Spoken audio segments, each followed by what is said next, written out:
ఓం ఓం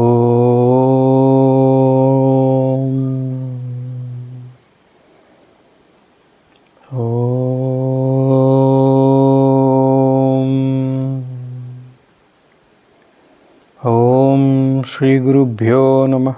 ఓం నమో బ్రహ్మాదిభ్యో బ్రహ్మ విద్యా సంప్రదాయ కర్తృభ్యో వంశర్షిభ్యో మహద్భ్యో నమో గురుభ్యః. యుక్తాహార విహారాయ వివిక్తస్థలవాసినే మలయాళయతీంద్రాయ బ్రహ్మనిష్టాయ తే నమః. పంచాశత్వర్ణరూపేణ యా వ్యాప్తమిదం జగత్ శబ్దబ్రహ్మమయీం వాణీం భజేతాం పరదేవతాం. అఖండమండలాకారం వ్యాప్తం యేన చరాచరం తత్పదం దర్శితం యేన తస్మై శ్రీ గురవే నమః. అజ్ఞానతిమిరాంధస్య జ్ఞానాంజనశలాకయా చక్షురున్మీలితం యేన తస్మై శ్రీ గురవే నమః. గురుబ్రహ్మా గురుర్విష్ణుః గురుర్దేవో మహేశ్వరః గురుస్సాక్షాత్ పరం బ్రహ్మ తస్మై శ్రీ గురవే నమః. దివ్యాత్మస్వరూపులారా, చక్కగా ప్రశాంతంగా ప్రదోష సమయంలో ధ్యానము, జపము, లలిత సహస్రనామ పారాయణ ఇత్యాదివి నిర్వర్తించుకుని ప్రశాంతమైనటువంటి వాతావరణంలో జగజ్జనని శ్రీ లలితా మహాత్రిపురసుందరీదేవి యొక్క చరణ సన్నిధిలో కరుణామూర్తులైనటువంటి మహర్షులు, పరమగురువు అయినటువంటి మలయాళ స్వాముల వారు, మద్గురుదేవులైనటువంటి రామేశ్వరానందగిరి స్వాముల వారు, సకల ఋషి గణ సాధుగణ ఆశీస్సులతో భారతీయ వాంగ్మయంలో ప్రముఖమైనటువంటిది, అనాది కాలం నుంచి కూడా గురు పరంపరలో అధ్యయనం చేయించబడినటువంటి దర్శన శాస్త్రాల యొక్క పరిచయం చేసుకుంటున్నాం మనం. షడ్దర్శనాలు అని చెప్పుకున్నాం మనం. ఈ షడ్దర్శన శాస్త్రాల యొక్క ప్రాముఖ్యత అవి చెప్పుకుంటూ పరిచయంలో ఉన్నాం మనం. ఇంకా మన ముఖ్య ఉద్దేశం ఏంటంటే సాంఖ్య దర్శనాన్ని సంక్షిప్తంగా అయినా కానీ చెప్పుకోవటం కోసం ప్రయత్నం చేస్తాం. ఆ చెప్పుకోవటం కోసం చేసేటువంటి ప్రయత్నంలో అసలు దర్శన శాస్త్రాలు అంటే ఏంటి, దర్శనాలు అని అంటారు ఏంటి, ఇవి రెండు రకాలని చెప్పుకున్నాము. ఆస్తిక దర్శనములు, నాస్తిక దర్శనములు. బౌద్ధ, జైన, చార్వాక ఇత్యాదివన్నీ కూడా నాస్తిక దర్శనములు. వేద ప్రమాణాన్ని అంటే వేదము ప్రమాణము, వేదాన్ని అనుసరించాలి అనేటువంటి వైదిక ప్రమాణాన్ని అంగీకరించినటువంటి దర్శనములు ఆస్తిక దర్శనములు. ఈ దర్శన శాస్త్రముల యొక్క ముఖ్యోద్దేశం అంతా కూడా ఒకటే. భేదము, చిన్న చిన్న భేదములు ఉన్నప్పటికీ కూడా వీటన్నిటికీ కూడా ఒక ముఖ్యోద్దేశం ఒకటి ఉంది. అంటే జన్మ నుంచి అత్యుత్తమైనటువంటి స్థాయికి వెళ్ళాలి. ఈ మానవ జన్మని అత్యుత్తమైనటువంటి స్థాయికి తీసుకుని వెళ్ళటం కోసమే వీళ్ళందరూ చేసినటువంటి ప్రయత్నము. కాకపోతే కొంతమంది ఈశ్వరుడే పరమగమ్యం అన్నారు. ఇంకా వేదాంతం ఇంకా ముందుకు వెళ్ళి ఏం చెప్పింది అని అంటే, నిరాకారుడు ఈశ్వరుడు అనేటువంటి వాడు, ఒక నామము, రూపము ఇత్యాది వికారములు, గుణములు ఇవేమీ కూడా అంటనటువంటి వారు. అటువంటి పరబ్రహ్మతత్వము అతి ఉత్తమమైనటువంటి స్థానము, అదే నీ గమ్యము, అదే మోక్షము అని వేదాంతం చెప్తుంది. వీటిలో కూడా ఉద్దేశం ఇంచుమించుగా మోక్షమనే ఉంటుంది, కానీ మోక్షాన్ని వీళ్ళు నిర్వచించినటువంటి విధానంలో తేడా వస్తుంది. ఉదాహరణకి నాస్తిక దర్శనాల్లో కూడా దీన్ని ఎంతో కొంత వివరించారు. బౌద్ధులు శూన్యవాదం అని ఎప్పుడైతే చెప్పారో వాళ్ళ ఉద్దేశంలో మోక్షం అంటే ఏంటంటే అంతా శూన్యమే, శూన్యం నుంచే వచ్చా శూన్యంలోకి వెళ్ళిపోతాం. దాన్ని శంకరాచార్యుల వారు ఖండించి శూన్యం నుంచి అసలు ఇంకొకటి ఎలా వస్తుంది అని చెప్పి అక్కడే ఖండించేస్తారు. ఆయన ఎంటీ సెట్ ఉంది అనుకోండి, ఎంటీ సెట్లోంచి ఏదైనా ఎలా తీస్తారు మీరు? అదే యూనివర్సల్ సెట్ ఉంది. ఆ యూనివర్సల్ సెట్లోంచి ఇప్పుడు కూరగాయల మార్కెట్ అనేటువంటిది వెళ్ళామండి. కూరగాయల మార్కెట్లో భిన్న రకాలైనటువంటి కూరగాయలు ఉన్నాయి. ఉంటే మనకు నచ్చినవో లేకపోతే అవసరమైనవో నచ్చనివో ఏదో చెప్పినవో తెచ్చుకుంటాం. అసలు మార్కెటే బంద్ ఉంది. మార్కెట్ బంద్ ఉంటే ఏం చేస్తాం? చేతులు ఊపుకుంటూ ఖాళీగా వెనక్కి రావాల్సి వస్తుంది. అలా శంకరాచార్యులు వారు శూన్యవాదాన్ని ఖండించారు. కానీ విజ్ఞానవాదులు బౌద్ధంలోనే ఇంకొక శాఖ విజ్ఞానవాదులు అని ఉన్నారు. వాళ్ళు శూన్యం కాదు కానీ అంతా కూడా విజ్ఞానమయమైనటువంటిది. విజ్ఞానమయ కోశం దాకా అంటే పంచకోశాలు అనేటువంటివి దేహంలో ఉన్నాయి. 3 రకాలైనటువంటి దేహములు ఉన్నాయని చెప్పుకున్నాం మొన్న. ఏమేంటవి? స్థూల, సూక్ష్మ, కారణ 3 రకాలైనటువంటి దేహాలు ఉన్నాయి. అలాగే పంచకోశములు లలిత సహస్రనామాల్లో కూడా మీరు చదివితే పంచకోశాంతర చెప్పమ్మా నామం పంచకోశాంతరస్థిత అని లలిత సహస్రనామాల్లో చెప్తుంది. అంటే అమ్మవారు పంచకోశాల్లో కూడా ఉన్నారు ప్రతి దాంట్లో కూడా. అవి ఏంటి? బయటికి కనిపించేటువంటిది స్థూల శరీరం ఏదైతే ఉంది బయటికి కనిపించేటువంటి ఒక కోశము అని అంటే ఒక కత్తికి వర ఉంటుంది కదా, వర అంటాం కత్తికి, షీత్ ఇంగ్లీష్లో. అలా అంటే ఒక కప్పి ఉంచేటువంటిది అనే ఒక అర్థం తీసుకోవచ్చు. ఇది తింటే బాగుంటుంది. ఒక 4-5 రోజులు తిండి నీళ్లు లేవు, ఏమైపోతుంది? క్షీణించిపోతూ ఉంటుంది. అందుకని ఇది అన్నమయ కోశము. తర్వాత దీన్ని లోపల నుండి నడిపించేటువంటిది ప్రాణాలు, ప్రాణమయ కోశము.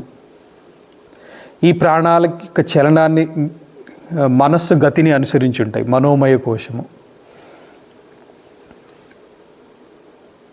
ఇవన్నీ కూడా ఈ టైంలో నిద్రపోవాలి, ఈ టైంలో అంటే ఒకలాంటి నాలెడ్జ్, డెసిషన్ మేకింగ్ అనండి, నాలెడ్జ్ అనండి కూడా విజ్ఞానానికి సంబంధించినటువంటిది విజ్ఞానమయ కోశము. ఇవన్నీ కూడా ఎందుకమ్మా? ఎందుకు నిద్రపోతాం, ఎందుకు తింటాం, ఎందుకు లేస్తాం, ఎందుకు ఏదో ఒక పని చేస్తాం, ఎందుకు చేస్తాం? ఆనందంగా ఉండడం కోసం. ఆనందమే అత్యుత్తమైనటువంటిది, ఆనందమయ కోశం. ఇలా పంచకోశాలు ఉన్నాయి.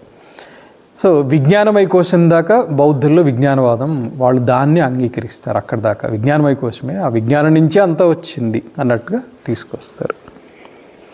కానీ వేదాంతులు ఏం చెప్తారంటే అసలు సచ్చిదానంద స్వరూపుడు నువ్వు, ఆనందమయ కోశం దాకా వెళ్ళిపోతారు. అది కూడా దాటుతారు. ఈ కోశాలన్నీ కూడా దాటిన తర్వాత ఉన్నటువంటిది సచ్చిదానంద పరబ్రహ్మతత్వం. అదే ఇక్కడికి వచ్చేటప్పటికి సాంఖ్య న్యాయ వైశేషిక పూర్వమీమాంస ఉత్తరమీమాంస, వీటిల్లో సాంఖ్యంలో చెప్పినటువంటి దానికి సాధనలు ఏ విధంగా సాధన చేయాలి అనేటువంటిది యోగ దర్శన శాస్త్రంలో చెప్పారు. దాన్ని పతంజలి మహర్షి పుస్తక రూపం ఇచ్చారు కాబట్టి, గ్రంథ రూపం ఇచ్చారంటారు కాబట్టి పాతంజలి యోగ సూత్రములు సూత్రీకరించారు అని అంటారు ఒక మాట. ఈ సాంఖ్యం మీదనే ఆధారపడి వచ్చినటువంటిది వైశేషికము న్యాయము. ఈ వైశేషికంలో పరమాణువు గురించి ఇది చెప్తుంది. ఈ వైశేషికంలో చెప్పినటువంటి దాన్నే న్యాయము ఇంకొంచెం విస్తారంగా చెప్తుంది. సాంఖ్యమే ఆధారం వీటికి. కొంతవరకు సాంఖ్యాన్ని ఇంకొక డైమెన్షన్లో చూశారు అని చెప్పవచ్చు. ఈ న్యాయము అనేటువంటిది కూడా కణాదుని దర్శన శాస్త్రం మీదనే ఆధారపడింది. కణాదుని దర్శన శాస్త్రము అని అంటే వైశేషికం అని చెప్పవచ్చు. న్యాయంలో ముఖ్యమైనటువంటిది ఏంటంటే యుక్తితోటి వస్తువుని సిద్ధింపు చేసుకోవటం. ఇవి చెప్పుకున్నాం. దీనికి సంబంధించినటువంటి కొన్ని గ్రంథాలు కూడా నిన్న చెప్పుకున్నాం. ఈ దర్శన శాస్త్రం యొక్క పరిచయం అంతా కూడా హరిబ్రహ్మేంద్ర తీర్థ స్వామిలు వారి నుంచి గ్రహించినటువంటిది, వారు చెప్పినటువంటిది విని గ్రహించినటువంటిది ఇదంతా. వారణాసిలో ఈ మీమాంస పండితుడు జడ్జిగా ఉండేవారు ఆ కాలంలో ఉంచాను. ఆ లాస్ట్ జడ్జి ఆయన పేరు కూడా చెప్తారు. ఈయన చిన్నస్వామి శాస్త్రి గారు అని చెప్పి ఒక ఆయన ఉండేవారట. వారాణసిలో ఆయన కోర్టులో జడ్జి. ఆయన ఈ న్యాయ దర్శన శాస్త్రంలో పండితుడు. అలాంటి వాళ్ళని కోర్టులలో బ్రిటిష్ వాళ్ళు పెట్టుకున్నారు. ఎందుకంటే ఇక్కడ భారతదేశంలో వచ్చేటువంటి ఈ వాద వివాదాలని పరిష్కరించాలంటే వాళ్ళ దానికి పరిధిలోకి రావటం లేదు ఇవి. అందుకని చెప్పి వాళ్ళకి అర్థమైంది ఏంటంటే ఈ వాద వివాదాలను పరిష్కరించాలంటే ఇందులో నిష్ణాతుడై ఉండాలి. అది వాళ్ళకి రాదు, సంస్కృతం తెలియదు. అందుకని ఇక్కడ పండితులు, న్యాయ దర్శన పండితుల్ని అపాయింట్ చేశారు. అది 1950s వరకేమో ఉంది అని చెప్పారు. ఆ 50s తర్వాత మన ప్రభుత్వాలు వచ్చిన తర్వాత పోయింది. చూడండి ఎంత అది డెవలప్మెంట్ వెనక్కి వెళ్ళటమో చూసుకోవాలి. ఇంకా సో దీని తర్వాత పూర్వమీమాంస గురించి కొంత చెప్పుకుంటే, పూర్వమీమాంస అంటే కర్మకాండకు సంబంధించినటువంటిది. ఇది ఋషి పరంపర లేదా ఋషి మతాన్ని అనుసరించింది. అంటే ఇది ఇలా చెయ్యి అంటే అది అలాగే చేయాలి. ఇప్పుడు పువ్వు పెట్టు అంటే పువ్వు పెట్టాలి అంతే. నేను కాయ పెట్టవచ్చా అంటే పువ్వే. ఆచమనం చేయంటే ఆచమనం చేయి. ఇదంతా కర్మకాండ. ఎంత విస్తారంగా ఉంటుంది అని అంటే ఒక వ్యక్తి జన్మించిన దగ్గర నుంచి, అసలు నిజం చెప్పాలంటే జన్మించక ముందు నుంచి, అంటే ఉత్తమైనటువంటి సంతానం కలగాలి అని అంటే వివాహంతో మొదలవుతుంది. వివాహం తర్వాత గర్భధానం తర్వాత ఈ ప్రక్రియ అంతా కూడా ఒక శిశువు పుట్టిన దగ్గర నుంచి పేరు పెట్టడము, ఏదేదో వస్తుంటాయి సంప్రదాయంలో, కేశఖండనము, ఇవన్నీ వచ్చి చివరికి ఏంటి, అక్కడికి తీసుకుని వెళ్ళి ఉత్తర క్రియలు చేసేటువంటి వరకు కూడా ఇవన్నీ కూడా కర్మకాండకి సంబంధించినవి. ఇవన్నీ కూడా పూర్వమీమాంస. వ్యాసుల వారి యొక్క శిష్యులు అయినటువంటి జైమిని, ఆయన దీనికి సూత్రాలు రాశారు. జైమిని సూత్రములు అనేటువంటిది పూర్వమీమాంసకు సంబంధించి వస్తుంది. ఇవి అన్ని రకాలైనటువంటి పద్ధతులు, అంటే ఒక పూజా విధానం కానివ్వండి, యజ్ఞ విధానం కానివ్వండి, ఒక వ్యక్తి జీవితంలో ఉత్తమంగా బ్రతకటం కోసం నిత్యాగ్ని కావచ్చు, లేదా ఆహవనాగ్నులు అంటే ఈ శ్మశానంలో రగిలించే అగ్ని, ప్రతి దానికి ఒక మంత్రం ఉంటుంది. ఇవన్నీ కూడా పూర్వమీమాంసలో వస్తాయి. అది ఈ కాలంలో ఎంతమందికి క్షుణ్ణంగా ఎంత వచ్చో, ఎంత కరెక్ట్గా చెప్పగలుగుతున్నారు అనేటువంటిది ఇవన్నీ ఇంకా డిబేటబుల్, ఏం చెప్పలేం. సో ఇందులో మనకి పైకి కనిపించేటువంటిది ఈ మంత్రములు ఇవైతే, అంతర్లీనంగా ఉన్నటువంటిది ఏంటంటే ఒక వ్యక్తి సమాజానికి హాని చేయకుండా సమాజంలో మంచిగా ఎలా బ్రతకాలి, అంటే ఇతరులకు హాని చేయకుండా తను ఉన్నతుడిగా ఉత్తముడిగా బతకటం ఎలా అనేటువంటిది పూర్వమీమాంస నేర్పిస్తుంది. సామాజిక జీవనము అనేటువంటిది సమతుల్యంతో ఉండటం, వ్యక్తుల మధ్య సమతుల్యతే కాదు, పర్యావరణంతో సమతుల్యత. యజ్ఞంలో వేసేటువంటి కొన్ని ద్రవ్యాలతోటి వాతావరణంలో ఆక్సిజన్ పెరుగుతుంది. ఉదాహరణకి ఆవు నెయ్యి, ఆవు పిడకతోటి యజ్ఞం చేస్తే, యజ్ఞంలో వీటిని వాడతారు, ఆవు నెయ్యి, ఆవు పిడక. ఎక్స్పెరిమెంట్ చేస్తే ఆక్సిజన్ లెవెల్స్ పెరుగుతాయట. ఇలాంటివన్నీ కూడా అంటే సమాజంలో మనం బాగా బ్రతుకుతూ పరిసరాలని కూడా, చివరికి ఇవన్నీ కూడా ఎవరి కోసం, మనిషి కోసమే. కానీ మనిషి తను బ్రతుకుతూ ప్రకృతిని కూడా కాలుష్యరహితంగా ఉంచడానికి ఉపయోగించింది అని చెప్పవచ్చు.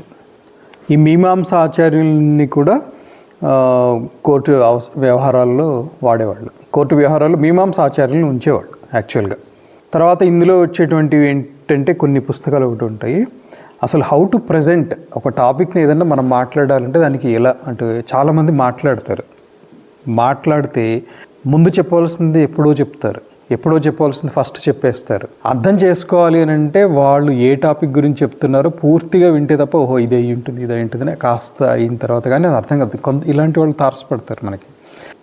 ఏదో అంటే ఆర్డర్ ఏదో గడబడిగా చేసేస్తూ ఉంటారు. అంటే వాళ్ళ ఉద్దేశం కంటే కూడా అక్కడ ప్రజెంట్ చేసేటువంటి విధానంలో ఈ మీమాంస ఈ పుస్తకం మీరు చెప్పినటువంటిది క్రమాధ్యాయ అనేటువంటిది చెప్తుందనమాట. అలాగే ఇంకో గ్రంథం వ్యవహార మయూఖము, ఇది భగవంత భాస్కర అనేటువంటి దాంట్లో ఉంది. చతుర్వర్గ చింతామణి, ఇలాంటి కొన్ని గ్రంథాలున్నాయి. ఇప్పటికీ 5 దర్శన శాస్త్రాలకి ఎంతో కొంత పరిచయం జరిగింది ఇప్పటికీ. ఇంకొకటి మిగిలింది ఏంటంటే వేదాంతంలో 1000 పైన ఉపనిషత్తులు ఉండేవి. 1000 పైన ఉపనిషత్తుల్లో ఇప్పుడు ఎన్ని లభిస్తున్నాయి తెలియదు, కానీ ప్రముఖమైనటువంటిది ఒక 108 ఉన్నాయి. ఈ 108 ఉపనిషత్తుల్లో కూడా సారభూతమైనటువంటిది దాదాపు 11 ఉపనిషత్తులని శంకరాచార్యుల వారు ఇవి ప్రామాణికంగా ఉన్నాయి అని చెప్తారు. ఈ ఉపనిషత్తులు అనేటువంటిది ఒక వేదాంతమే కాకుండా యోగం గురించి చెప్పేటువంటి ఉపనిషత్తులు ఉన్నాయి. అవి మరి బ్రహ్మతత్వం గురించి చెప్పే ఉద్దేశం అయినప్పటికీ కూడా ఇతర అంశాలని ప్రముఖంగా చెప్తుంటాయి. ఉదాహరణకి గర్భోపనిషత్తు అని ఒకటి ఉంది. గర్భోపనిషత్తు గర్భస్థ పిండము యొక్క ఎదుగుదల ఏ నెలలో అంటే 21 రోజులకి ఎలా తయారవుతుంది, మొదటి రోజు ఎలా ఉంటుంది, 21 రోజులకి ఎలా తయారవుతుంది, నెల అయ్యేటప్పటికి ఏ భాగం డెవలప్ అవుతుంది, 2వ నెలకి ఏం డెవలప్ అవుతుంది, ఇలా 7 నెలల వరకు కూడా గర్భస్థ శిశువు యొక్క అంటే పిండము అంటాం, శిశువు అనం అప్పుడే, గర్భస్థ పిండం యొక్క ఎదుగుదలనంతా కూడా గర్భోపనిషత్తు వివరిస్తుంది. ఇలాంటివి చూస్తే వేదాంతానికి దీనికి సంబంధం ఉందా అంటే ఇన్డెప్త్ స్టడీ చేస్తే తప్ప ఎక్కడో వేదాంతానికి మార్గం చూపించేటువంటిది ఉంటుంది. ఇందులో ఇంకొకటి ఏం చెప్తుందంటే 7వ నెల గడుస్తూ ఉంటే 7వ నెల గడిచే సమయానికి బొమికలు ఏర్పడతాయి, బొమికలు గట్టిపడతాయి పిండం యొక్క పిండం. అప్పటిదాకా కూడా పిండమే, చైతన్యం లేదు. ఈ ఎదుగుదల అంతా కూడా జరుగుతూ ఉంటుంది. 7 నెలలు అయిన తప్ప 7వ నెల గడిచిన తర్వాత ఇక్కడి నుంచి చైతన్యం ప్రవేశిస్తుంది. ఆ చైతన్యము 2 నెలలు ఇక్కడే ఉంటుంది, సహస్రార చక్రంలో ఉంటుంది. అన్నీ కనిపిస్తాయట. ఆ గర్భంలో ఉన్నటువంటి శిశువుకి 8-9 నెలల్లో గడిచిన జన్మల్లో చేసినటువంటి అన్నీ ఒక సినిమా కనిపిస్తుందట. మంచి చెడు అన్నీ, ఇలా చేయకుండా ఉండాల్సింది, అలా చేశాను, వాడిన ఆరోజాలు అన్నీ కనిపించి, ఒరే నువ్వు ఇన్ని మంచి పనులు చేసావు, ఇన్ని చెడ్డ పనులు చేసావు, అందుకనే ఈరోజు ఆ ఊహ తెలియనంత వరకు అక్కడ గర్భంలో ఇబ్బంది లేదు, తెలియదు. ఎందుకంటే అది జడం. అప్పటికి చైతన్యం ఎప్పుడైతే ప్రవేశించిందో అప్పుడు ఇరుకు తెలుస్తుంది. ఇరుకుగా లోపల ఇబ్బందిగా ఉంటుంది. చేతులు చాచుకోవడానికి ఉండదు, కాళ్ళు ఆడించడానికి ఉండదు. ఇలా తల మీద ఇలా చేతులు పెట్టుకుని కాళ్ళు ముడుచుకుని, దేవుడా ఈ గడిచిందంతా ఇన్ని చేసేసాను, ఈసారి ఆ తప్పు చేయను, ఎలాగోలో నన్ను ఇక్కడి నుంచి ఈ గర్భ నరకాన్ని నుంచి బయటికి పడేసేయను అంటట. 9వ నెల రాగానే ధనంజయ వాయువు అనేటువంటిది ఈ వెనకాల ఏమంటారు, ఈ పిరుదుల భాగం దగ్గర నొక్కుతుంది, నొక్కి తోస్తుంది బయటికి. ధనంజయ వాయువు, ఆ వాయువు యొక్క ప్రసారంతో శిశువు బయటికి వస్తుంది. పుట్టిన శిశువుకి ఇక్కడ సొట్టలాగా ఉంటుందని కూడా చెప్తారు. నీళ్లు చల్లుతారు, నీళ్లు చల్లి కొంచెం ఎదుగుతూ ఉంటే ఇక్కడ ఉన్నటువంటి ఈ చైతన్య శక్తి కిందికి వెళ్ళి మూలాధారంలో పడుతుంది. కుండలి ఎందుకు జాగృతి చేయాల్సి వస్తుంది ఇప్పుడు అర్థమైంది కదా. సో అలా కుండలికి సంబంధం వస్తుంది అక్కడ. సో పిల్లవాడు కానివ్వండి, అమ్మాయి కానివ్వండి, ఎదుగుతూ ఉంటే ఏమవుతుంది, అన్నీ చూస్తుంటారు. చూసి ఏమీ చూడనంత వరకు, బయట ఏమీ తెలియనంత వరకు ఇక్కడే ఉంది సహస్రాల్లో. అంటే అందుకనే పిల్లల్ని దైవంతో సమానం అన్నారు. అంటే శుద్ధ అంతఃకరణం ఉంది, ఎటువంటి మాలిన్యం లేదు. సహస్రారం ఇక్కడ ఉంది అని అంటే సాక్షాత్తు పరమాత్మ సన్నిధిలో, ఇంచుమించుకు పరమాత్మతో సమానమైనటువంటి స్థాయిలో ఏ వికారం లేదు. ఇది కావాలి, అది వద్దు, ఏముంది, ఏ వికారాలు. అందుకనే శిశువుని దైవము అన్నారు. అలాంటి దైవ స్థితిలో ఉండేటువంటి ఆ శిశువు ఎదుగుతూ ఉంటే ఏమయ్యాడు, మనిషి అయ్యాడు. ఇంకా మరీ దారి తప్పితే రాక్షసుడు కూడా అయిపోయాడు. సో ఇంతటి విజ్ఞానాన్ని వేదంలో ఇంత చెప్పబడింది. సో ఈ 108లో 11కి భాష్యం రాశారు శంకరాచార్య వారు. కానీ దశ ఉపనిషత్తులకి మాత్రం ప్రాముఖ్యత ఇచ్చి ఇది వేదాంతపరమైనటువంటిది, బ్రహ్మజ్ఞాన బోధకములు. ఈ 10 ఉపనిషత్తుల్ని క్షుణ్ణంగా ఆకలింపు చేసుకుంటే, ఆచరణలోకి తెచ్చుకుంటే, ఆచరణలు చేయటం అంటే సాధన చేయటం, అది సాధన చేస్తే ఆ చేసినటువంటి వ్యక్తి సాక్షాత్ పరబ్రహ్మస్వరూపుడు అయిపోతాడు. అది శంకరాచార్యుల వారి ఉద్దేశం. ఆయన అలా చెప్పుకున్నటువంటిది. ఎందుకు చదవాలి అని అంటే, ఈ ఆత్మజ్ఞానానికి సంబంధించినటువంటి ఈ ఉపనిషత్తులు కానీ ఇవి ఎందుకు చదవాలి అంటే, మనము మన నిజ స్వరూపాన్ని గ్రహించటం కోసమే. అంటే నాకు తెలీదా, నేనెవరో నాకు తెలీదా అని వస్తుంది. తెలిస్తే ఇలా ఎందుకుంటాం మనం అని అనుకోము.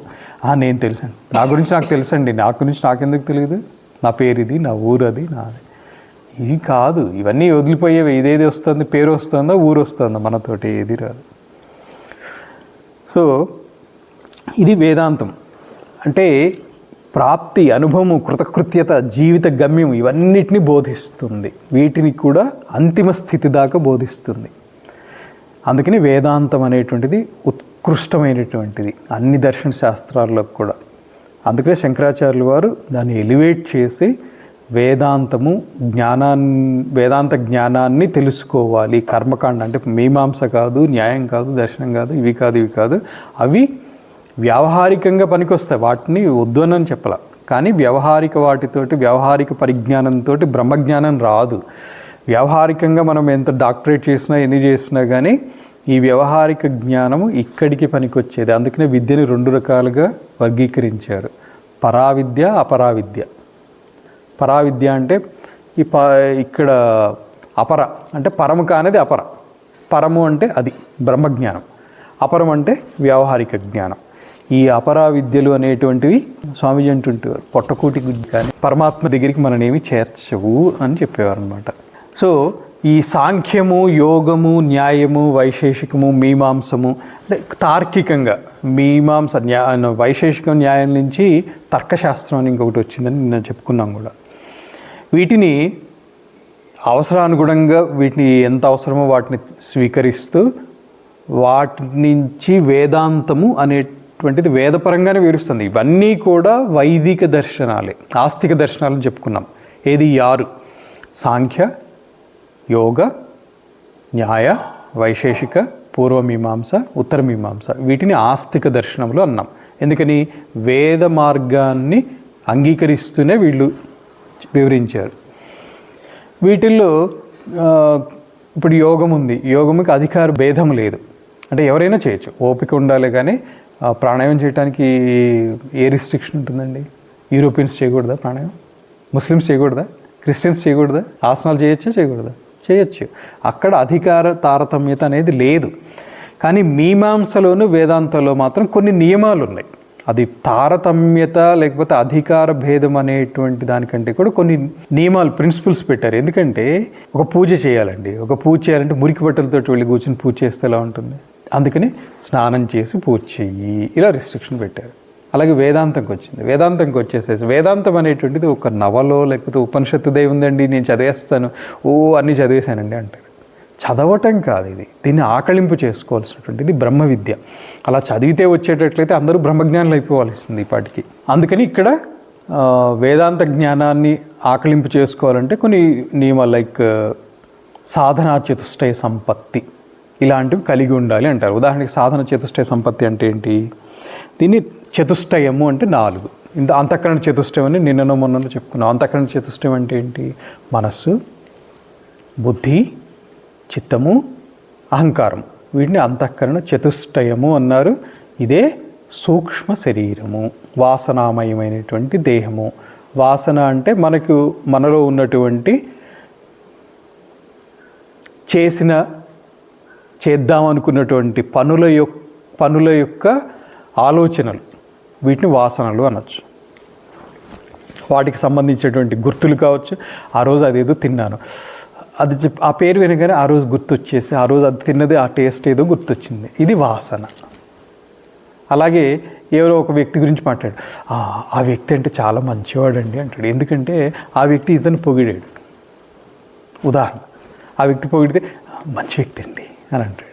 ఆ వ్యక్తి తిట్టాడు, నిజానికి ఆ వ్యక్తి పాపం గొప్పవాడు, ఇతను ఏదో చేయవలసింది చేయలేదో, చేయకూడదు ఏదో చేస్తే ఇతన్ని మందలించాడు. ఎంత కాదన్నా కానీ బయటపడిపోతారు చూడండి. మంచివాడే కానివ్వండి, కోపం ఎక్కువ ఏదో అనేస్తారు. అంతే తప్ప ఆయన గొప్పతనాన్ని మనస్ఫూర్తిగా చెప్పుకోలేరు. అదే అవతల వ్యక్తి అంత గొప్పవాడు కాదు, కానీ ఈ వ్యక్తి మీద సదాభిప్రాయం ఉంది, ఈ వ్యక్తికి అవసరమైనప్పుడు ఏదో హెల్ప్ చేయటం, నలుగురిలో ఈయన నాకు ఇలా సహాయం చేశాడని ఏదో చెప్తున్నాడు. ఆ వ్యక్తి గురించి సందర్భం వచ్చినప్పుడు ఏం చెప్తాడు? మంచివాడండి. అది ఇంకా సెకండ్ థాటే లేదు అక్కడ. అలా ఉంటుంది. ఇదేంటంటే అంతఃకరణంలో ఉండేటువంటి ఆలోచనల యొక్క, గుణముల యొక్క అహంకారం అని చెప్పుకున్నాం. అహంకారం అంటే ఏంటి? అదే మమత్వం, మమకార అహంకారంలో అన్నారు. నన్ను పొగిడాడు నావాడు, నన్ను తిట్టాడు పరవాడు, ఇలా ఇవే ఈ అహంకార మమకారాలు. ఇవన్నీ కూడా అంతఃకరణంలో వీటిని నాటుకొని పోయి ఉంటాయి. నాటుకొని పోయి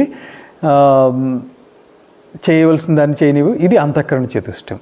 సో సాధనా చతుష్టయం గురించి చెప్పుకుంటూ అంతఃకరణ చతుష్టయం. సాధనా చతుష్టయం అంటే ఏంటి? సాధనా చతుష్టయ సంపత్తి అంటే ఒక వ్యక్తి జ్ఞాన మార్గంలో లేదా యోగ మార్గంలో ఉచ్చస్థితికి వెళ్ళాలి అంటే ఈ 4 కలిగి ఉండాలి అని చెప్పి మహర్షులు దీన్ని క్రోడీకరించారు. ప్రకరణ గ్రంథాల్లో కూడా ఇదే మాట వస్తుంది. వివేక చూడమని ఇలాంటి శంకరాచార్యుల వారు ఇలాంటి ప్రకరణ గ్రంథాల్లో దీని గురించి వివరిస్తారు. ఎప్పుడైనా సందర్భము మీకు సమయం ఉంటే ఎప్పుడైనా చూద్దాం. అది కూడా మొట్టమొదటిది ఏంటంటే వివేకం.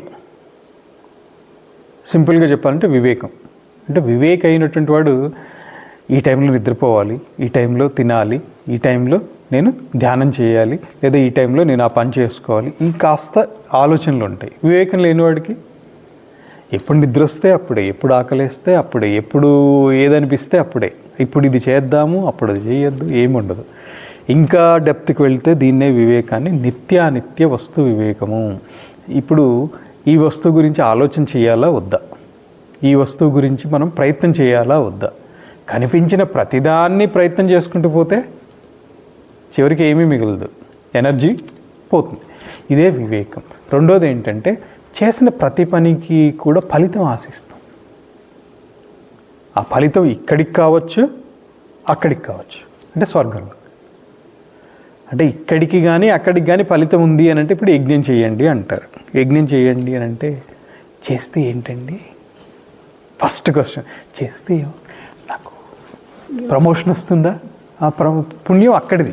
ప్రమోషన్ వస్తుందా అడుగుతారు. మాకు బాగా కలిసి వస్తుందండి, మాకు వ్యాపారం బాగా కలిసి వస్తుందా? చాలామంది వస్తూ ఉంటారు. స్వామీజీలు కనపడగానే స్వామీజీని ఫస్ట్ అడిగేది ఏంటంటే ఇలాంటివి ఏదో అడుగుతారు. ఆర్థికము, లేకపోతే కుటుంబపరమైనటువంటి. పిల్లలు పుట్టకపోతే పిల్లలు పుట్టలేదు, పిల్లలు పుడితే అల్లరి చేస్తున్నారు, చదవటం లేదు, కొంచెం ఎదిగితే పెళ్లి కావటం లేదు, పెళ్ళి అయితే వాడికి పిల్లలు పుట్టడం లేదు. ఇది పరంపర ఆగనే ఆగదు, ఇలాగే ఉంటుంది. స్వామీజీలు ఏం చేస్తారండి? ఇప్పుడు అన్నీ వదులుకొని వచ్చినటువంటి వాళ్ళకి పిల్లల గురించి, పిల్లల ఉద్యోగాల గురించి, చదువుల గురించి వీళ్ళకి ఏం పడుతుంది? అలా ఉంటుంది. ఇది వాటి మీద ఆసక్తి అనేటువంటిది లేకపోవటమే రెండో క్వాలిటీ. ఫస్ట్ది వివేకం, రెండోది దేన్ని ఎంతవరకు ఫలితం ఆశించాలా వద్దా అనేటువంటిది. వివేకం అంటే ఇది కూడా నెమ్మదిగా ఇది కూడా వచ్చేస్తుంది. అసలు వివేకమే లేదనుకోండి, దీని మీద ఫలితం ఆశించాలా వద్దు అనేటువంటిది కూడా రాకపోవచ్చు. సో ప్రతిదానికి మీరు ఇందాక అన్నట్టు యజ్ఞం చేస్తే స్వర్గంలో నాకు సుఖంగా ఉంటాను, యజ్ఞం చేసి అలా. మూడోది శమాది షట్క సంపత్తి. శమము, దమము, తితిక్ష, ఉపరతి, శ్రద్ధ, సమాధానం. ఈ 6. శమము అనేటువంటిది ఫస్ట్ మొదలైంది కాబట్టి శమాది షట్క సంపత్తి అని చెప్తారు. ఈ 6 గుణాలు ఉండాలి. శమము అంటే అంతరింద్రియ నిగ్రహము, అంతర ఇంద్రియ నిగ్రహము. దమము అంటే బహిరింద్రియ నిగ్రహము. తితిక్ష అంటే ఓర్పు కలిగి ఉండటము. ఉపరతి అని అంటే దేని గురించి ఆలోచించాలి, దేని గురించి విరమించుకోగలగటం. ఇప్పుడు ఏదో బయట ఏదో గొడవ జరుగుతుంది, లేదా రోడ్డు మీద వెళ్తున్నారు, యాక్సిడెంట్ అయింది. ఈ వివేకం లేనివాడు ఏం చేస్తాడు? అలా నిలబడి చూస్తుంటాడు, ఏమి చేయడు. వీడిపోదు అక్కడ నిలబడి వీడు చేసింది ఏముంటుంది? కనీసం అంబులెన్స్ కూడా ఫోన్ చేస్తాడంటే డౌటే. కానీ అలా నిలబడి చూస్తూ ఉంటాడు. ఎందుకు చూస్తున్నారో నీ పని చెడగొట్టుకుని మరి అంటే, లేదండి అవతల మనిషిం కదా మనం కూడా. నువ్వు మనిషి కానీ ఏం చేసావు? చూస్తాడు అంతే, అలా నిలబడతాడు. వీడి పని పోయినా సరే, వీడు ఆఫీస్కి టైం అయిపోయింది, ఆఫీస్ దగ్గరికి వెళ్ళిన తర్వాత లేదా పని మీద వెళ్ళినాడు, ఎందుకు లేట్ అయిందిరా అంటే ఇది చెప్తాడు. కానీ నువ్వు అక్కడ వీడు చేసింది ఏముండదు. అందుకని లేట్ అయిందండి, యాక్సిడెంట్ అయింది, అందుకని లేట్ అయింది అంటాడు. ఇది అంటే దాన్ని ఎంతవరకు దాని గురించి ఆలోచన చేయాలి, ఎంతవరకు దాని గురించి మనం ప్రయత్నం చేయాలి అనేటువంటిది తెలియదు. అలా వెళ్ళిపోతూనే ఉంటాడు. అదేదో అంటారు ఏంటిది, గుడ్డెద్దు చేలో పడినట్టు వెళ్ళిపోతుంటాడు అంటారు చూడండి. అలా వెళ్ళిపోతూనే ఉంటారు. ఎందుకు ఏమిటి ఉండదు. ఎవరన్నా ఆపి మళ్ళీ ఇస్తే ఇంకా అటుపోతూ ఉంటారు. అలాంటి దాన్ని అది లేకపోవటమే ఉపరతి లేదు అని అంటారు. ఉపరతి ఉంటే ఇది వచ్చేస్తుంది అనమాట. ఇది నాకు సంబంధించింది కాదు, ఏదో చేయగలిగితే అక్కడ ఉండి మానవతా సహాయంతో అంబులెన్స్కి కాల్ చేసి అంబులెన్స్ వచ్చే వరకు ఉండే వాళ్ళకి హెల్ప్ చేయగలిగితే చేయటం, ఇలాంటిది హెల్ప్ చేయగలిగితే మంచిది, అది ఉత్తమ గుణం. తర్వాత శ్రద్ధ అంటే చేయవలసినటువంటి దాని యందు శ్రద్ధ. సమాధానము అంటే పరమాత్మ యందు లక్ష్యం కలిగి ఉండటం, సమాధానం. ఇవన్నీ కూడా శమాది షట్క సంపత్తి. ఈ 6 గుణాలు ఉండాలి. ఈ 3 తర్వాత 4వది ముక్షత్వము అంటే నాకు మోక్షం కావాలి అని ఏదో ఒక కోశంలో ఉండాలి. చిన్నప్పటి నుంచి మాట వింటాం కదా, ఏదో ఒక కోశంలో. ఏ కోశానా వీడికి చదువు అంటలేదండి, విన్నారా ఇలాంటిదన్నా? ఏ కోశానా అంటే చిన్నప్పుడు ఎప్పుడు ఆలోచన రాలేదు. ఏ కోశానా అంటలేదంటారంటే అది తెలియదు. కానీ ఓహో అంటే అన్నమయ్య కోశంలో ఎలాగో చదువు అంటదు అంటే ఎలా ఉంటుంది? అన్నమయ్య కోశం తిని పెరిగేదే ఇది. రెండోది ప్రాణమయ కోశం. ప్రాణమయ కోశానికి చదువుకి అసలు ఏ సంబంధం లేదు, నువ్వు చదివినా చదవకపోయినా అది అలాగే ఉంది. మూడోది మనోమయ కోశం, ఇక్కడ అంటుతుంది. మనోమయ కోశంలో చదివినటువంటి దాని మీద ఏకాగ్రత ఇక్కడ వస్తుంది. తర్వాత విజ్ఞానమయ కోశము అంటే ఈ పై 3 నువ్వు చేసేటువంటి పనుల గురించి వివేకం అనేటువంటిది ఉంది. ఈ 2 అనేటువంటివి రిఫ్లెక్షన్ అంతే. ఏది అన్నమయ కోశము, ప్రాణమయ కోశం అనేటువంటివి రిఫ్లెక్షన్ ఆఫ్ దోస్ 3. మనసులో ఆనందం కలిగింది, శరీరం కూడా వాడు ఫేస్ తెలుస్తూ ఉంటుంది. ఫేస్లో చక్కగా ఈ ఫేస్ చూడండి చక్కగా ఆనందంగా ఉన్నాడండి అంటారు. ఏదో అవతల వ్యక్తి దుఃఖంలో ఉన్నాడు చెప్పగలుగుతాం కొంతవరకు. ఈయన ఏదో బాధలో ఉన్నారు, ఈయన ఏదో సంతోషంలో ఉన్నారు, ఆనందంగా ఏమండి రావు గారు ఆనందంగా ఉన్నారు, ఏదో రావు గారు ఏదో అనేస్తారు. అంటే ఇది రిఫ్లెక్షన్. దీనికి చదువు వస్తుందా? తింటే కొవ్వు వస్తుంది అంతే, తినకపోతే నీరసం వస్తుంది. ప్రాణమయ కోశం, ప్రాణమయ కోశం అనేటువంటిది తన పని తను చేసుకుని పోతూనే ఉంటుంది. ఒక్క క్షణం ప్రాణమయ కోశం పనిచేయలేదు, ఏమైపోయింది అంతే. అంతకుమించి దాని యొక్క ప్రయోజనం లేదు. కరెంటు ఉంటే చదవగలం, కానీ కరెంటు చదవటం లేదు. అలాంటిది ప్రాణమయ కోశం. సో ఇలా పంచకోశాలు ఈ మోక్షము సంపాదించాలి అనేటువంటిది ఏదో ఒక కోశంలో అన్నారు కదా. అంటే ముందుగా మొదలు పోవాల్సినటువంటిది మనస్సు. మనసులో ఏదో ఒక అంతఃకరణలో ఏదో ఒక ఆలోచన ఉంటుంది. గత జన్మలో చేసిన పుణ్యంతో ఇంతకాలం ఏం చేసాం, ఏం సాధించాం అని ఎప్పుడో ఒకసారి ఆలోచన వస్తుంది. ఎవరికి వస్తుంది? కాస్త పుణ్యం, గత జన్మలో పుణ్యం చేసినటువంటి వాళ్ళకి, నేను రోజు ఇదేనా, నేను ఈరోజు పూజ చేసుకుంటాను, ఈ పూజలో నేను లలితా సహస్రనామం చదువుకుంటాను, అమ్మవారి నామాల్ని నాకు టైం ఉంది, నేను ఇంకొకసారి చదువుకుంటా, లలితా సహస్రనామం చదువుకుంటే ఆనందంగా ఉంటుంది. ఇలాంటి ఆలోచనలు ఎందుకు వస్తున్నాయి? అందరికీ ఎందుకు రావట్లేదు? ఎందుకనంటే గత జన్మల్లో చేసినటువంటి పాపాలు అవన్నీ అడ్డం పడుతూ ఉంటాయి. మంచి పని చేయనివ్వవు పాపాలు ఉంటాయి. సో పుణ్యం ఉన్నటువంటి ఆ పుణ్య ప్రభావంతో సరే అయిపోయింది, ఇప్పుడైనా ఇది చేద్దాం అనేటువంటి ఆలోచన వస్తుంది. చేసి అమ్మవారి యొక్క తత్వాన్ని తెలుసుకుందాము. ఒక్కొక్క మెట్టు ముందుగా అసలు అమ్మవారితోటి అటాచ్మెంట్ పెంచుకోవాలి, అమ్మవారి గురించి తెలుసుకోవాలి. ఇది భగవద్గీతలో కూడా వస్తుంది. 4 విధాలైనటువంటి వాళ్ళు భగవంతుడిని ప్రార్థిస్తారు. ఆర్తో జిజ్ఞాసురర్థార్థి జ్ఞానీచ భరతర్షభ అని చెప్పి శ్రీకృష్ణ పరమాత్మ చెప్తారు. 4 రకాలైనటువంటి వాళ్ళు నన్ను అర్చిస్తారు లేదా నన్ను ఆశ్రయిస్తారు. ఆర్తుడు అంటే ఏదో కష్టం వచ్చింది, ఆ కష్టం పోవడానికి దేవుడా నువ్వే దిక్కు అంటాడు గజేంద్రుడు. జిజ్ఞాసు, దేవుడు అంటే ఏంటి, అసలు దేవుడు గురించి చెప్తున్నారు కదా. అర్ధార్థి 2 యాక్చువల్గా. అర్ధార్థి అంటే డబ్బు కావాలి, దేవుడిని లక్ష్మీదేవిని పూజ చేస్తే అక్షయంగా వస్తుంది అనగా అంతే, లక్ష్మీదేవి పూజ మొదలు పెట్టేస్తారు. అది అర్ధార్థి అంటే వాడికి ఆల్రెడీ ఉన్నా కూడా కావాలి. కాబట్టి చాలామంది గమనిస్తారు, వ్యాపారాలు చేసేవాళ్ళని చూడండి, ఖచ్చితంగా లక్ష్మీదేవి ఫోటో వాళ్ళ వ్యాపార స్థానంలో ఉంటుంది, ఇంట్లో అన్నా ఉంటుంది. అది వేరే అమ్మా, వినండి. ఇప్పుడు లక్ష్మీదేవిని ఒక్కరిని చేసినా ఇద్దరిని చేసినా ప్రయోజనం ఏంటి? లక్ష్మీదేవిని ఉంచారంటే ఆర్థికంగా ఇబ్బంది రావద్దనేగా. అంటే అర్థార్థి, అది టాపిక్ ఇక్కడ. తర్వాత జిజ్ఞాసు. జిజ్ఞాసు అంటే దేవుడు అంటే ఏంటి, అమ్మవారు అంటే ఏంటి, అమ్మవారి తత్వం ఏంటి, అమ్మవారు ఎలా ఆవిర్భవించారు, అసలు ఈ లక్ష్మీదేవి ఎలా వచ్చారు. సరే లక్ష్మీదేవినే పూజ చేశారు, కానీ లక్ష్మీదేవి ఎలా ఆవిర్భవించారు? ఆవిడ విష్ణుమూర్తి దగ్గరికి ఎలా వచ్చారు? లక్ష్మీదేవి ఎక్కడ ఎలా ఆవిర్భవించారు? సముద్ర మథనంలో ఆవిర్భవించారు. ఆవిర్భవించిన తర్వాత ఆవిడ విష్ణుమూర్తిని ఎందుకు పెళ్లి చేసుకున్నారు? ఆవిడ విష్ణుమూర్తిని చేసుకున్నారా, విష్ణుమూర్తి ఆవిడని చేసుకున్నారా? ఆలోచన చేశారు ఎప్పుడన్నా? ఆవిడ విష్ణుమూర్తిని వరించారు. ఎందుకంటే ఆవిడికి వరుడు అయ్యేటువంటి యోగ్యత భూలోకాల్లో ఇంకెవరికి లేదు. సాక్షాత్ నారాయణుడికి మాత్రమే ఆ యోగ్యత ఉంది. అంత గొప్పవాడు ఆయన. అంత గొప్ప ఆయన, మరి లక్ష్మీదేవి అంత గొప్ప ఆయన్ని వరించక ఇంకెవరినో ఎందుకు వరిస్తారు? అలా ఇలా అమ్మవారి గురించి ఆవిర్భావ తత్వం అనండి, లేకపోతే ఆవిడని పూజ చేస్తే ధనం వస్తుంది, సరే ఇంకేమొస్తుంది? అలా మెల్లమెల్లగా అష్టలక్ష్మి తయారయ్యారు. అష్టలక్ష్మిలో మోక్షలక్ష్మి కూడా ఉన్నారు కదా. అంటే కొంచెం ఒక మెట్టు ముందుకు వచ్చేసారు, అంటే ధనం దగ్గర ఆగకుండా నెక్స్ట్ స్టెప్కి వచ్చారు. ఇదంతా కూడా జిజ్ఞాస ఉంటే వస్తారు, జిజ్ఞాస లేకపోతే అక్కడ ఆగిపోతారు. ఈరోజు పూజ చేస్తాము, నేను 1000 రూపాయలు ఇస్తే నేను నాకు 2000 రావాలి, ఏదో అలాంటివి. తర్వాత జ్ఞాని అంటే సర్వత్రా సర్వదా సర్వ అవస్థల యందు పరమాత్మ తప్ప ఇంకొకటి ఏమి ఉండదు ఆయనకి. ప్రతి క్షణం అంటే రమణ మహర్షి లాంటి వాళ్ళు. ఆయనకి జ్ఞాని అంటే, జ్ఞాని ఉదాహరణ చెప్పండి అని అంటే మనకి తెలిసినా లేకపోతే ఇలా నడిచారు, ఇలా ఉన్నారు అనేటువంటి రీసెంట్ పాస్ట్లో మనం చెప్పగలిగింది ఎవరు అంటే రమణ మహర్షి వారు. రామకృష్ణ పరమహంస కూడా, ఆయన ఏం తక్కువ వారు కాదు, ఆయన కూడా అంత గొప్ప మహాత్ములు వాళ్ళు. అలాంటి వాళ్ళని జ్ఞానులు అంటారు. వాళ్ళు సాక్షాత్ పరబ్రహ్మమే, పరమాత్మకి వాళ్ళకి తేడా ఉండదు ఇంక అసలు.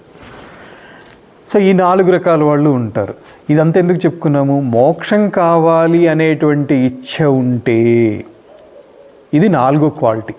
సాధనా చతుష్టయ సంపత్తి అంటే ఒక జ్ఞానానికి సంబంధించి ఒక వ్యక్తికి కావలసిన అర్హతలు ఏంటి అంటే ఈ 4 రకాలైనటువంటి అర్హతలు ఉండాలి. వీటిల్లో ఏదో ఒకటి ఇప్పుడు మొదలు పెడుతూనే 100 మార్క్స్ తోటి మొదలు పెట్టాం. మొదలు పెట్టేటప్పుడు ఉదాహరణకి ఏదో ఎంట్రన్స్ టెస్ట్ రాశారు. ఎంట్రన్స్ టెస్ట్లో 100కి 100 వస్తేనే సీటు అని ఇవ్వలేదు. ఒక కట్ ఆఫ్ మార్క్ పెట్టి కట్ ఆఫ్ మార్క్కి ఎబో వచ్చినటువంటి వాడికి ఎలిజిబిలిటీ అన్నారు. ఈ ఎలిజిబిలిటీ ఉన్న వాళ్ళల్లో ప్రయారిటీ అంటే పైనుంచి కిందికి ఆర్డర్లో మంచి ర్యాంక్ వచ్చిన వాడికి ముందు వచ్చింది, తక్కువ ర్యాంక్ వచ్చిన వాడికి తక్కువ వచ్చింది. ఫస్ట్ ర్యాంక్ వచ్చిన వాడికి ఫస్ట్ సీట్ వాడిదే, అంతే కదా. తక్కువ ర్యాంక్ వచ్చింది, కట్ ఆఫ్ అంటే ఎన్ని సీట్లు ఉన్నాయో అంతవరకు ఇచ్చుకుంటూ వస్తారు. అలాగే ఈ క్వాలిటీస్ 100% ఉంటే ఇంకా సాక్షాత్ రమణ మహర్షి లాంటి వాళ్ళే అవుతారు తప్ప ఇంకా తక్కువ అవ్వరు వాళ్ళు. ఏది ఈ చెప్పినటువంటి 4 క్వాలిటీస్ 100కి 100 100% ఉంది అంటే వాళ్ళు రమణ మహర్షి అంతటి వాళ్ళు అలాంటి వాళ్ళే అవుతారు. ఇంకా మిగతా వాళ్ళందరం కూడా సాధకులం.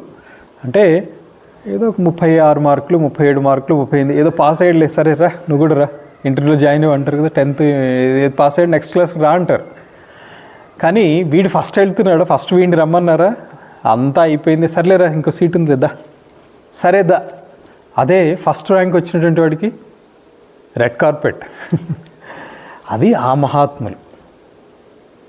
సో మిగతా వాళ్ళు అంటే ఏదో కొంచెం పాస్ అయ్యే క్వాలిటీ వరకు ఉన్నారులేండి, ఉన్నాము అని చెప్పుకోవాలి. సో ఈ విధంగా దర్శన శాస్త్ర పరిచయం చేసుకుంటే వీటి యొక్క ఉపయోగాలు ఇప్పుడు మహాభారతంలో 18 రకాలైనటువంటి సాంఖ్యం గురించి చెప్తుంది. సాంఖ్యంలో మళ్ళీ భిన్నమైనటువంటి చిన్న అంతరాలతోటి కూడుకున్నటువంటి ఉంటాయి. సో అలాంటి 18 రకాలైనటువంటి సాంఖ్యాన్ని మహాభారతంలో మనం చూడవచ్చు. అలాగే భగవద్గీతలో సాంఖ్యం వచ్చింది. ఇది ఈశ్వర సాంఖ్యం, సాక్షాత్ శ్రీకృష్ణుడు చెప్పినటువంటిది. కృష్ణ సాంఖ్యం అని కూడా అంటారు దీన్ని. ఈ కృష్ణ సాంఖ్యంలో ఈ తత్వాల గురించి చెప్పుకుంటూ ఇది ఈశ్వరుని తత్వాన్ని అంగీకరించి ప్రామాణికంగా తీసుకుని చెప్పేటువంటిది. శ్రీకృష్ణుడు సాక్షాత్ పరమాత్మ, ఆయన ఈశ్వర సాంఖ్యమే చెప్తారు కానీ నిరీశ్వర సాంఖ్యం ఎందుకు చెప్తారు? కానీ ఒక సందేహం ఏంటంటే కపిలుడు మరి నారాయణుడి యొక్క అంశే.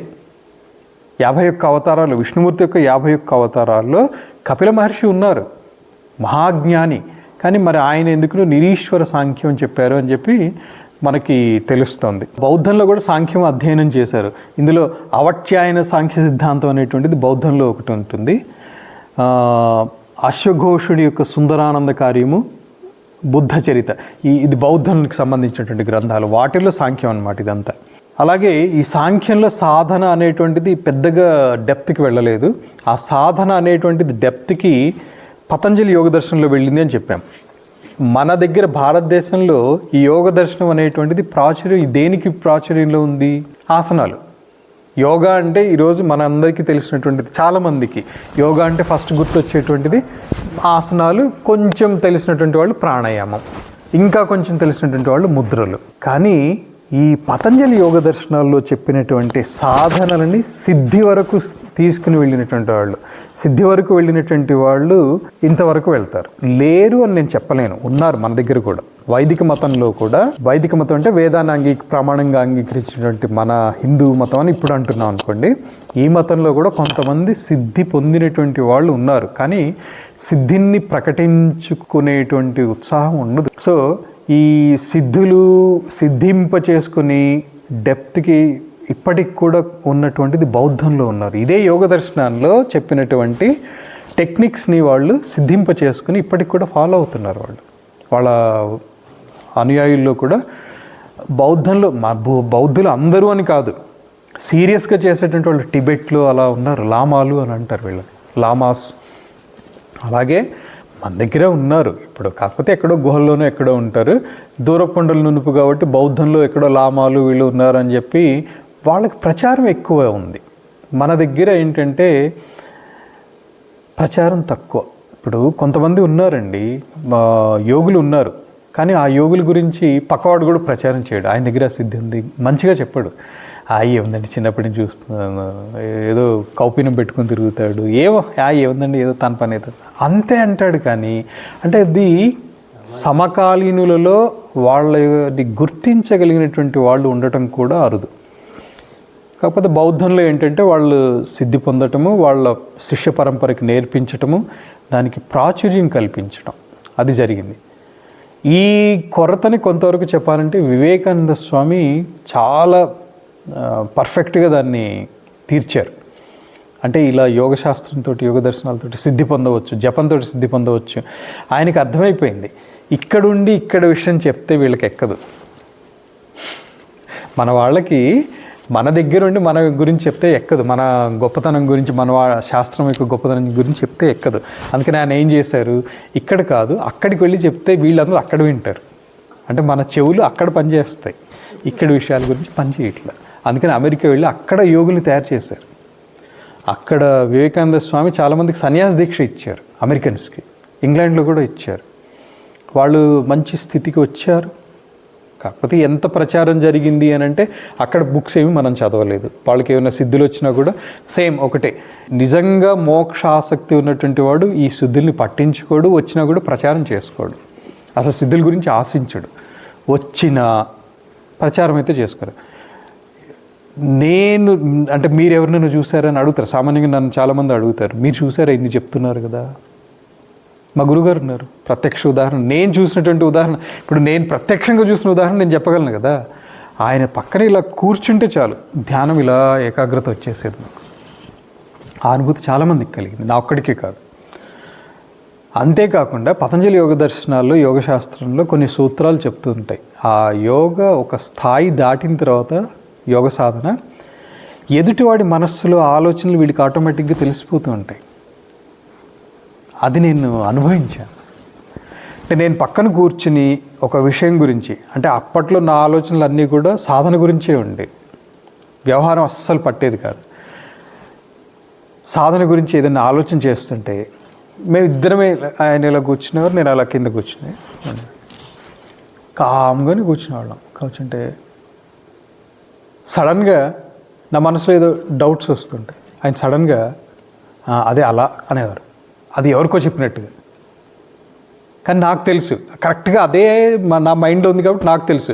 అక్కడ ఇంకెవరైనా థర్డ్ పర్సన్ కూర్చున్నారు, మీలాంటి వాళ్ళు ఎవరు కూర్చున్నారు అనుకోండి, ఏంటి స్వామీజీ అది అలాగానే కూర్చున్నారు, మళ్ళీ కామైపోయారు, వాళ్ళకి అర్థం కాదు అది.